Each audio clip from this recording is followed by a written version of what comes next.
حدیث نمبر 6 ہے کتاب الاثار کی۔ قال حدثنا یوسف عن ابی عن ابی حنیفۃ عن حماد عن ابراہیم انہ قال اذا تخالج امران فظن ان احبہما الی اللہ ایسرہما۔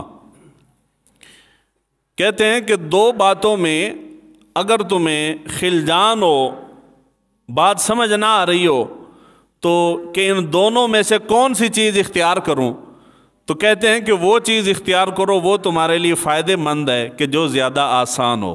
مسلم شریف کی حدیث مبارکہ ہے، ام المومنین فرماتی ہیں کہ حضور صلی اللہ علیہ وآلہ وسلم کے سامنے اگر دو آپشن رکھے جاتے تو حضور ان دونوں میں سے دیکھتے کہ آسان کون سا ہے، حضور آسان والا استعمال کرتے، دوسرے مشکل والے کو چھوڑ دیتے تھے۔ تو یعنی دو چیزوں میں جو آسان چیز ہے اسی کو استعمال کرنا چاہیے، دو آپشن میں سے جو آسان ہے اس کو استعمال کرنا چاہیے۔